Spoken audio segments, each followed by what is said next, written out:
Once again welcome back to my channel Rajsuta classes. आज हम एक क्वेश्चन बनाएंगे इंसॉल्वेंसी अकाउंटिंग, इंसॉल्वेंसी अफेयर्स से।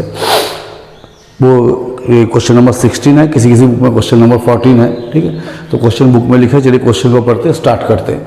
The assets of a merchant on 30 सितंबर 2015 as shown by books for 46,000। क्या बताया कि एक मर्चेंट का बुक शो कर रहा है कि उसके एसेट्स कितना दिया 46,000, liability 34,000। He file petition for bankruptcy. वो क्या किया, इंसॉल्वेंसी के पिटीशन फाइल किया। Estimated deficiency for 24,000। उस दिन का डेफिशिएंसी कितना होता है 24,000। तो पहले एसेट कितना बताया 46,000, लाइबिलिटी कितना 34,000, एस्टिमेटेड डेफिशिएंसी कितना 24,000। After making the above estimated he found that the following items were not passed. ये सब की जवाब जब वो देखा तो क्या क्या नहीं किया था, वो इंटरेस्ट ऑफ कैपिटल 6% देना था, वो नहीं हुआ था। एक कंटीजेंट लाइबिलिटी पर 2400 बिल डिस्काउंटेड बाई हिम 10,000। एक 10,000 का बिल डिस्काउंट किया था जिसमें 2400 रुपये उसको देना है। अमाउंट ड्यू फॉर वेजेस इतना, सैलरी इतना, रेंट इतना और टैक्सेस इतना। ठीक है, तो ये हो गया। तो चलिए सबसे पहले हम लोग क्या करते हैं, यहाँ पर कुछ कैलकुलेशंस करना पड़ता है इस क्वेश्चन में। तो हम लोग क्वेश्चन को कैलकुलेट करते हैं। सबसे पहले निकालते हैं कैलकुलेशन ऑफ कैपिटल। तो देखिए कैलकुलेशन ऑफ कैपिटल, कैपिटल का फॉर्मूला क्या था, capital equals to asset minus liability. तो पहले से भी जानते हैं एसेट माइनस लाइबिलिटीज। तब का एसेट कितना दिया 46,000, लाइबिलिटी कितना दिया 34,000, तो कैपिटल आ गया 12,000। फिर हम लोग निकालेंगे एसेट्स रियलाइज्ड। एसेट्स रियलाइज्ड इसका फॉर्मूला होता है लाइबिलिटी माइनस डेफिशिएंसी। तो हमारा लाइबिलिटी कितना दिया 34,000 और डेफिशिएंसी दिया 24,000। तो नेट एसेट कितना रियलाइज हो गया 10,000। क्वेश्चन आसान है। फिर देखिए यहाँ पर calculation of unsecured creditors. Calculation of unsecured creditors, यहाँ लिख दीजिए ग्रॉस, यहाँ लिखिए एक्सपेक्टेड टू रैंक। तो देखिए सीधा से लिखिए ग्रॉस लाइबिलिटी कितना दिया, लाइबिलिटी आपको दिया गया है 34,000। यहाँ जोड़ दीजिए liability for bill discount, liability for bear discount. कितना का बिल डिस्काउंट कराए थे 10,000, जिसपे हमको देना कितना पड़ेगा 2400। और यहाँ देखिए कुछ एक्सपेंसेस दिया है, जैसे वेजेस है, सैलरी है, तो वेजेस भी प्रेफरेंशियल, सैलरी भी प्रेफरेंशियल, टैक्सेस भी प्रेफरेंशियल। तो सिर्फ रेंट क्या हो गया अनसिक्योर्ड, क्योंकि जगह का नाम नहीं दिया हुआ है तो रेंट को हम लोग क्या करेंगे अनसिक्योर्ड कर देंगे। कितना है 340। तो आपको हो गया 44,340 ग्रॉस और 36,740 नेट। और तो कुछ है नहीं है ना निकलना है। ऐसे प्रेफरेंशियल क्रेडिटर्स ऐसे लिख लीजिए, प्रेफरेंशियल क्रेडिटर्स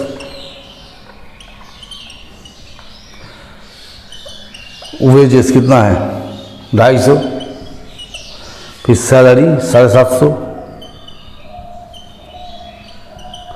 और आपका टैक्सेस हो गया 260। तो ये हो गया प्रेफरेंशियल, तो 1260। इंटरेस्ट ऑन कैपिटल यहाँ काम ही नहीं करेगा, क्योंकि बिजनेस ही फिर इंसॉल्वेंट हो जाएगा बिजनेसमैन, बाहर का भी वो देने के लिए पैसा नहीं है, तो अपने कहाँ से दे पाएगा अपने आपको इंटरेस्ट ऑन कैपिटल। इसलिए यहाँ पर इंटरेस्ट ऑन कैपिटल कोई मतलब नहीं है, उसको हम लोग देखेंगे भी नहीं, कोई काम नहीं है इसका ना। तो चलिए हम लोग यहाँ ख़त्म कर बना देते इसको।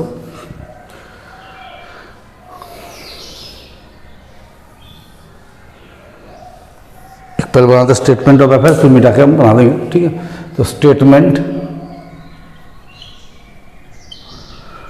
Of affairs as on 30/9/2015। जैसे कि हम लोग जानते हैं लिखते हैं ग्रॉस लाइबिलिटी, यहाँ लिखते हैं liabilities as stated and estimated by debtor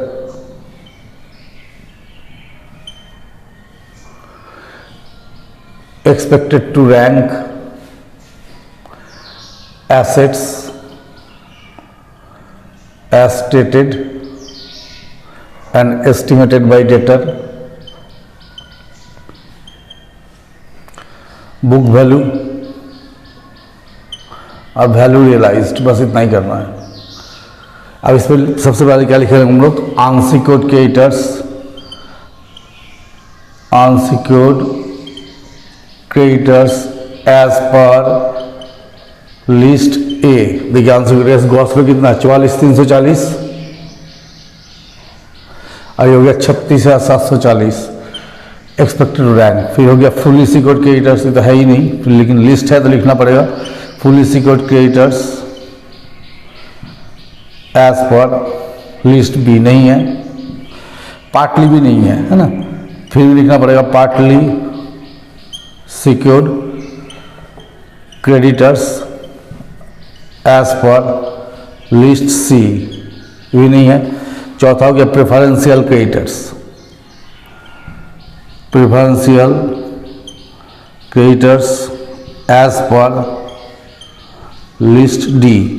कितना निकाला वो प्रेफरेंशियल 1260, क्या लिख दिए 1260, हो गया 1260, तो हो गया 36,740।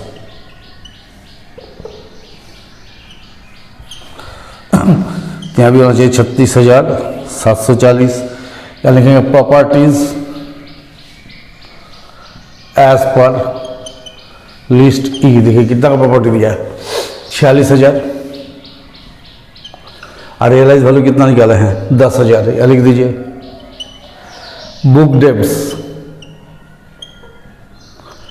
एज पर लिस्ट जी, है ही नहीं, है ना, सॉरी एफ जी लिख दिए। Bills of exchange as per list G, नहीं है। सरप्लस, ये भी नहीं है, as per list B. Contra, कुछ नहीं है, तो ये हो गया 10,000। इसे माइनस कर दिए less preferential creditors as per list D. कितना प्रेफरेंशियल क्रेडिटर्स है 1260, इसको माइनस कर दिए 1260, तो ये हो गया 8,740। अब 36,740 में से 8,740 माइनस करेंगे, कितना हो गया 28,000। कितना आंसर है देख लो तो ज़रा एफिशिएंसी में। हाँ ठीक है, तो ये जो निकल के आ गया इसको हम लोग रेट से लिख देते हैं। Deficiency as per list H 28,000। अब मैंने एक डेफिशिएंसी अकाउंट बनाना है तो हम लोग क्या करते थोड़ा सा मिटा लेते हैं इस जगह में, छोटा सा करके, छोटा ही है, कुछ मिटाने का जरूरत नहीं पड़ेगा, ही कर देते हैं। जैसे मैंने एक डेफिशिएंसी अकाउंट बनाना है,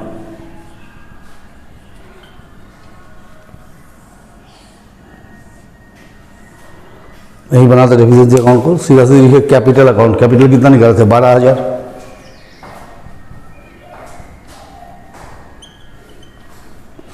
यहाँ लिखिए लॉस ऑन एसेट। देखिए 46,000 का एसेट 10,000 बेचे, कितना लॉस हो गया 36,000। लाइबिलिटी फॉर बियर डिस्काउंट 2,400 था। यहाँ लिखिए लाइबिलिटी फॉर एक्सपेंसेस, ये कौन सा है, देखिए यहाँ जो खर्चा सब नहीं दिया हुआ है 250 रुपया, इसका 750, इसको 1,000, और इधर हो गया 300, 200, 500, 1,600, टोटल हो गया 1,600। ये जितना भी खर्चा है देखिए ये चारों खर्चा को ऐड कर लेना है, 1, 2, 3, 4, ठीक है। हम लिख देते हैं, समझ में नहीं आता 750, 250, फिर कितना है 340 और 260, तो ये हो गया आपका, तो 36 और इधर हो गया 4, 40,000। यहाँ पे कितना हो गया 40,000। यहाँ जो बच गया इसको लिख दिया डेफिशिएंसी। देखिए कितना बचा हुआ है 28,000, तो मेरा डेफिशिएंसी 28,000 हो गया, ठीक। तो ये था क्वेश्चन नंबर, आपको मेरे पास जो बुक है उसके हिसाब से 16, आप लोगों को किसी बुक में 14 होगा। तो चलिए क्वेश्चन यही खत्म करते हैं, फिर हम लोग नेक्स्ट क्लास में मिलेंगे तो कुछ बताएंगे। तब तक के लिए बने रहिए, चैनल को शेयर सब्सक्राइब कीजिए।